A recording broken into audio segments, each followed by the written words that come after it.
Et si Sherlock Holmes ne servait à rien et que sa sœur Enola faisait tout le taf de son côté? Netflix nous le dira dans sa suite, c'est Enola Holmes 2.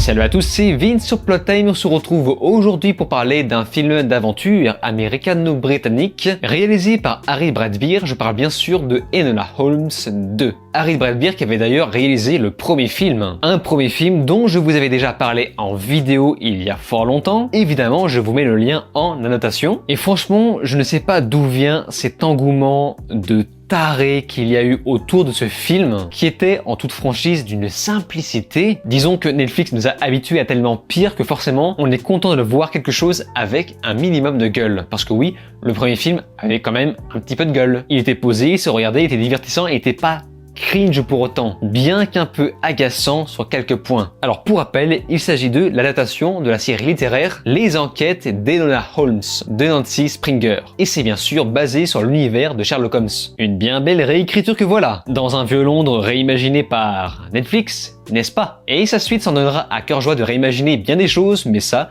nous allons en parler de suite.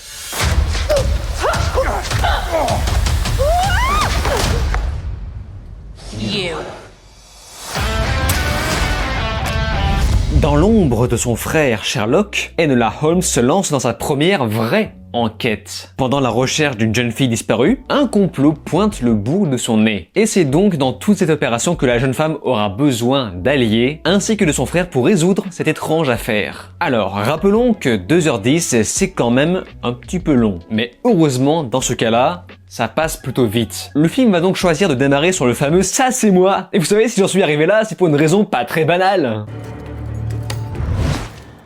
Perhaps I should explain. Mais laissez-moi vous raconter depuis le début. Non, c'est pas possible ça, j'en peux plus.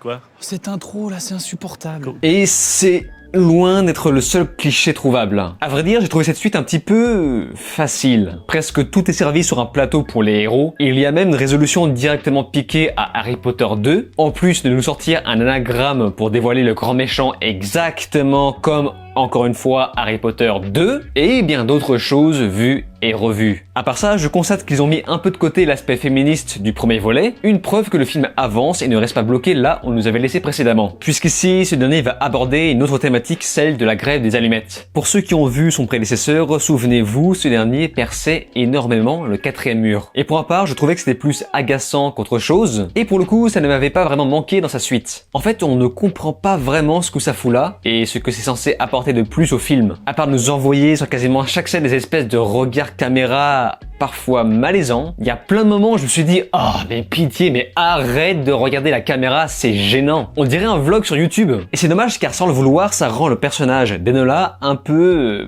prétentieux et pénible. Ce qui me fait tristement croire que Millie Bobby Brown n'était peut-être pas fait pour ce rôle. Un personnage anormalement pété, mais pourtant vulnérable au-delà de ses super pouvoirs.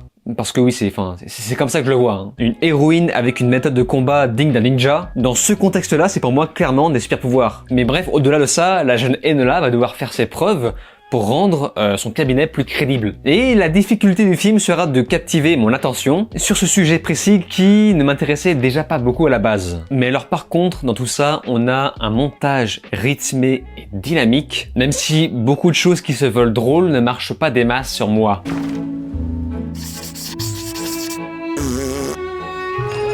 Mais il y a quand même un certain charme sur le raccord entre le son, la musique et l'image. Sur ce montage, le film n'aurait absolument pas cette gueule. Ce qui fait qu'on obtient un résultat qui bouge tout le temps, on ne traîne jamais. C'est parfait pour ce type de format qui se veut vif et divertissant, même si le sujet principal n'est pas plus intéressant que ça. Autrement, je n'ai pas grand chose à dire sur les acteurs. Ils font ce qu'on leur a demandé et rien d'autre. On trouve d'ailleurs un David Solis très classe à son habitude, bien qu'un peu cliché hélas. Par contre, j'avais déjà beaucoup de mal à me faire un Henry Cavill en Sherlock Holmes dans le premier film. Et là, c'est presque pire. Vous savez, le fameux Sherlock Holmes qui se laisse aller ne fonctionne tellement pas ici. Dans ce corps parfaitement sportif d'Henry Cavill, on voit bien qu'Henry Cavill est quelqu'un de très sportif, qui ne picole pas, à la différence de Robert Downey Jr. Et puis même, étrangement, pour un film basé sur l'univers de Sherlock Holmes, je trouve que ce même personnage n'est pas hyper bien maîtrisé, à l'encontre de la version de Guy Ritchie, pourtant déjà très caricaturale. En tout cas, ce personnage a au moins l'avantage d'avoir plus d'importance dans cette suite. Rassurez-vous, ne pensez pas que Netflix Netflix a soudainement désacralisé le personnage de Sherlock. Ce qui fait plaisir dans tout ça, c'est qu'on a toujours une belle photo bien léchée, une belle lumière,